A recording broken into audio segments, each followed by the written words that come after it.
Hello, everyone.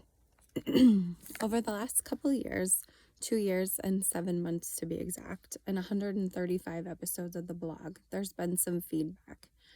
The kind of feedback that's led to today. I don't have time to read. I'd listen to it if that was an option.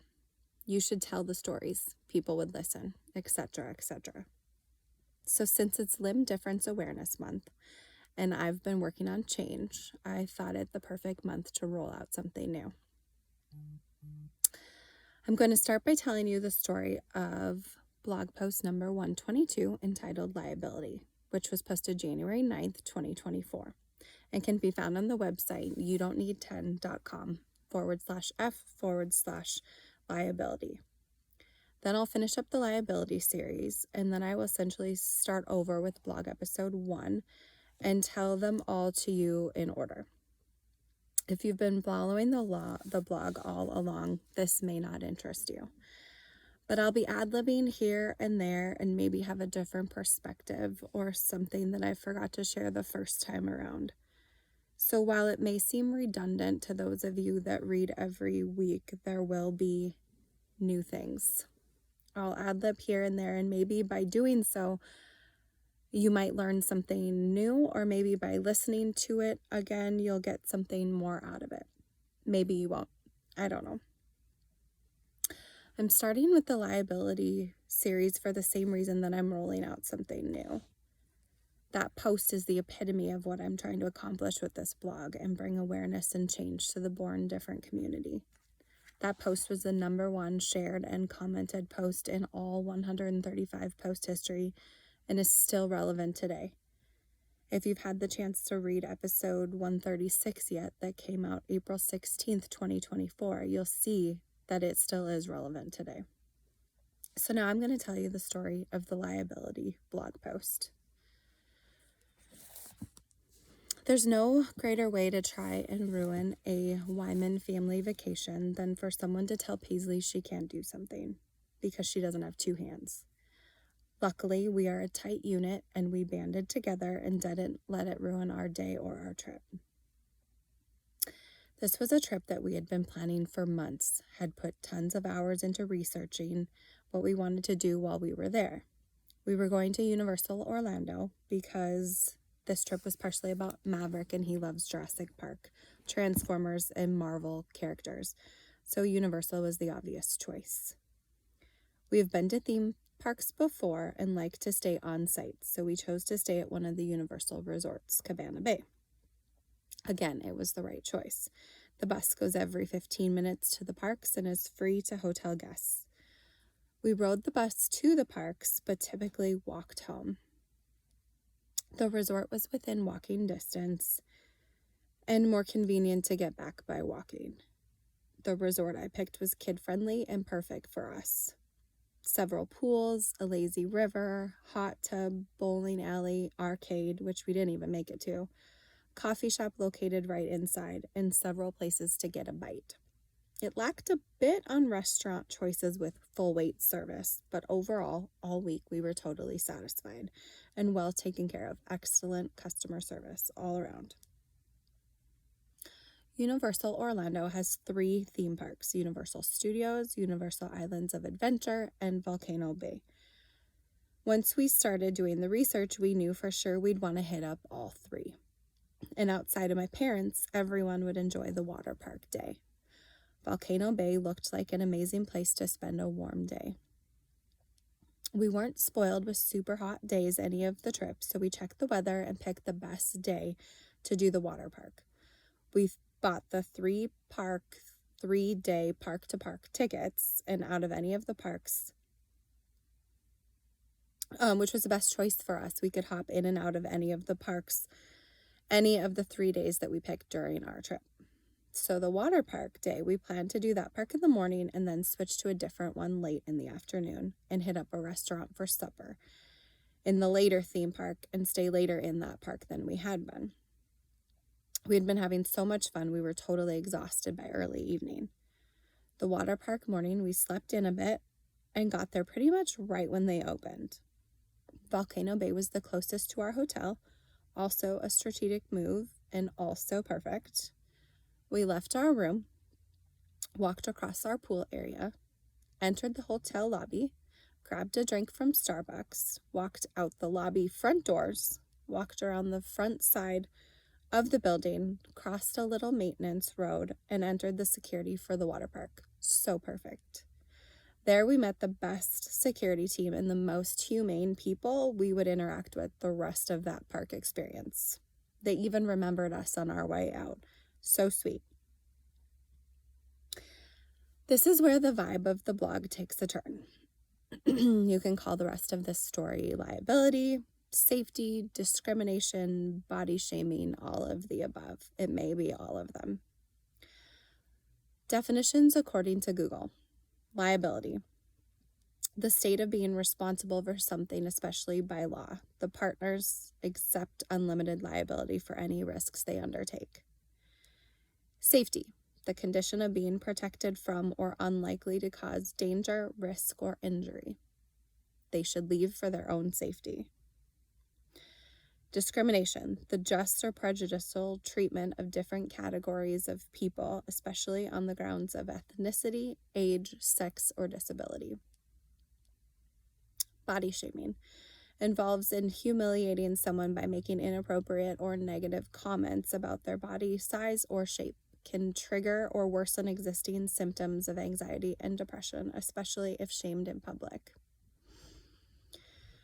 After we went through security, we entered the main gates of the water park, where we were greeted by several Volcano Bay employees. I dispersed everyone's tickets so we could all spread out and get in a different line to expedite the entry process. Your ticket gets scanned in, and an image of you is taken and placed in their system. After we passed through the entry gates, we grouped back up and looked for somewhere to set up camp for the day.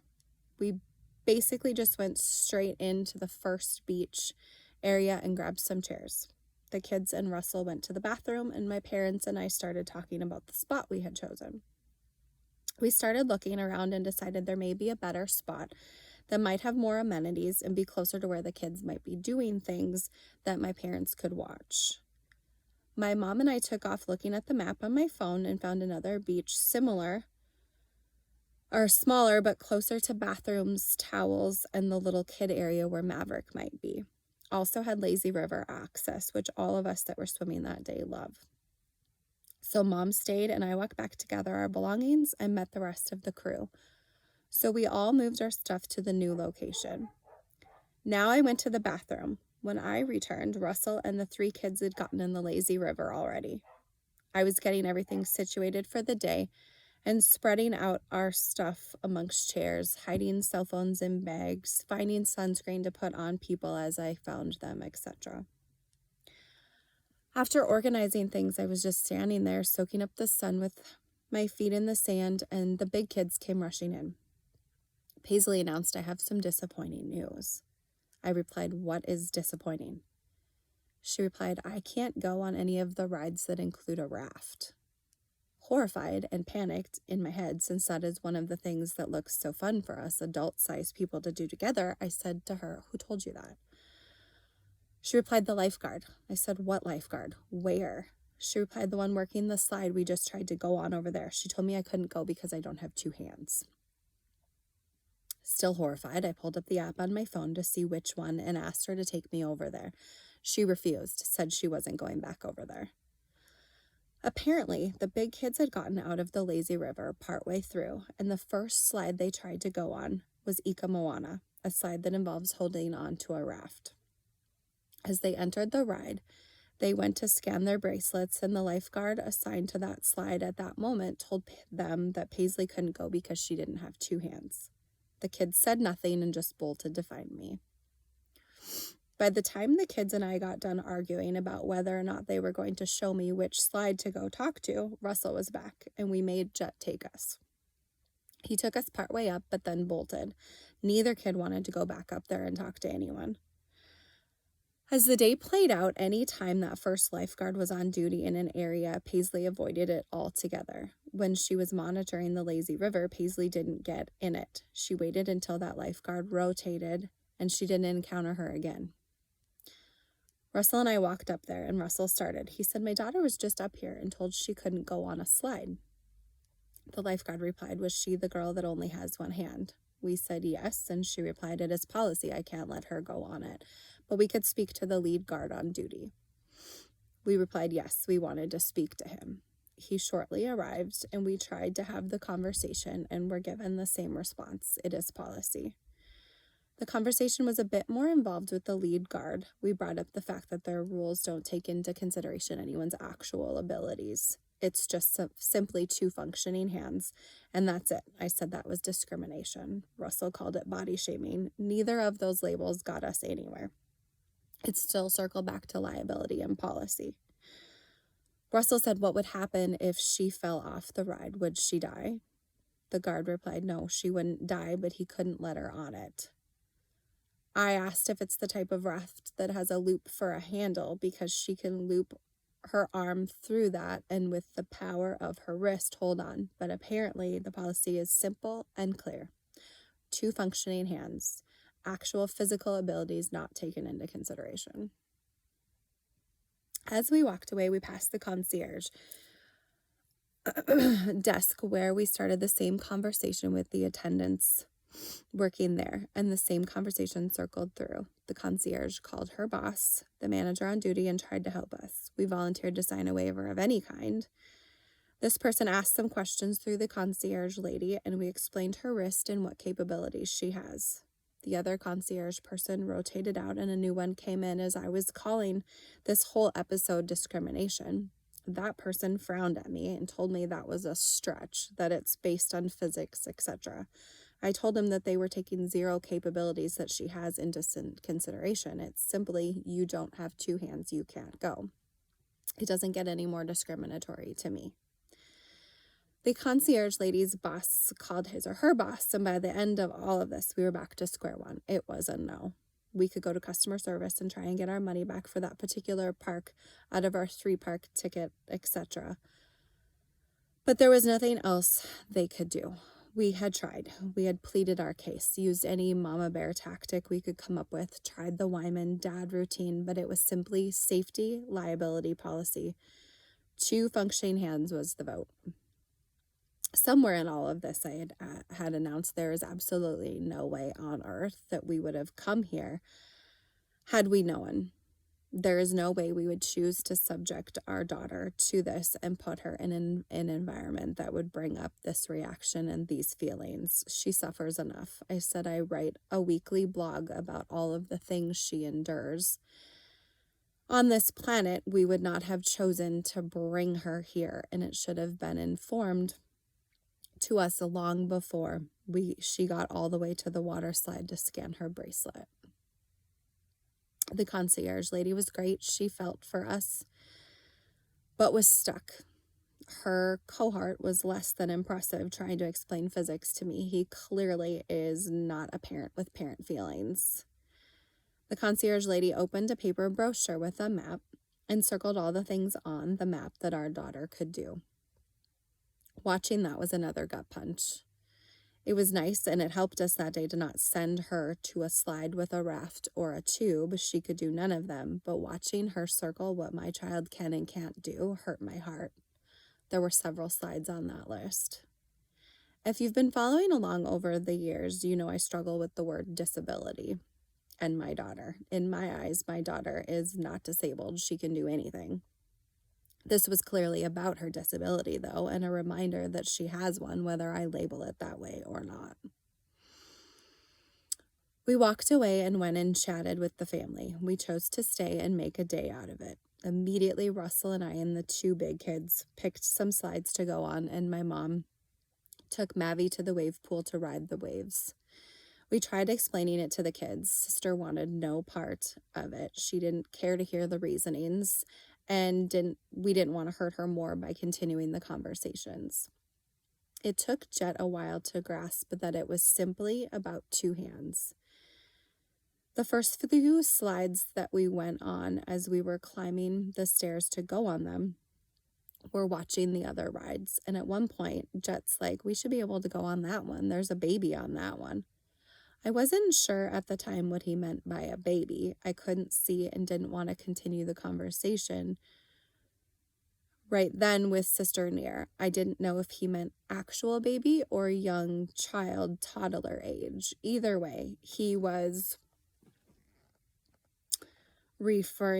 pointing out that someone that was smaller, way younger, and not nearly as strong as our girl and was able to go. So she should too.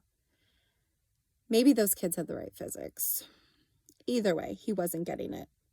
The policy was simple: 2 functioning hands. Paisley is not a little child. She is fully adult size. I don't know if she will grow more, but she currently is taller than me and weighs more than me and is stronger than I am inside and out. So in my eyes, she's adult size. I later asked Jet about his term baby, and he meant little kid, toddler size. I commented that there must not have even been a height requirement then. Russell was there and replied that was correct. Some of the slides didn't have a height requirement. You could be any size or age. I also asked Jet about the tubes that people were using on them, and Jet told me they were just regular tubes, nothing special. She totally could have done it just fine. Russell visited with several other lifeguards and staff along the day, and it was always the same policy slogan: 2 hands, liability, not ability. I later learned that he felt that day that they knew we were coming, that the other lifeguards that he visited with throughout the day had been told that we were there and that we were asking about our daughter. And he felt that at some point they had been warned, and there were times that he wouldn't even get his question out and they'd be like, "No, sir, your daughter can't go on them." If you're a parent of an arm, limb different child, do not even consider going to Volcano Bay. It's not worth the heartache. If you are a parent of a child with 2 functioning hands, it seems like a great place.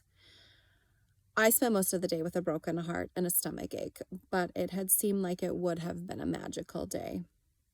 All the planning in the world couldn't stop a blindside hit like that one. We could not have seen that coming. I purchased the tickets from Universal's website. There should have been a disclaimer there. Does everyone in your party have 2 functioning hands? Next, maybe the hotel customer service when we were visiting with them at the counter about this or that, and they saw Paisley. Maybe they should be informed. We did a VIP tour one day. Maybe they should have been informed and said something. Next up, the ticket scanner working the ticket booth at the water park that day. That person definitely should be checking for 2 functioning hands and making it clear. After that, maybe a lifeguard or 2, as we arrived and settled in, could have seen her and should have said something. There's no way on earth it should have gotten all the way to her entering the slide. There was not a sign by any of the slides either announcing their 2-hand policy. Lots of other policies, like heart conditions and pregnancy, but not that one. So incredibly thankful that Paisley is where she is today in her mental health fitness. The old Paisley would have been ruined by a day like that.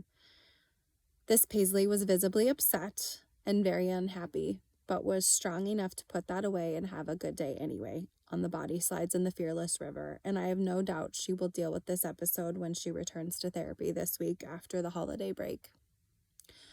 I'm so incredibly thankful for my family and the people in my corner that day. We were all able to be there for Paisley and not let it ruin our vacation day. I'm so incredibly disappointed in Universal and the lack of awareness of humanity and having a policy like that. Happy New Year, and thank you for listening.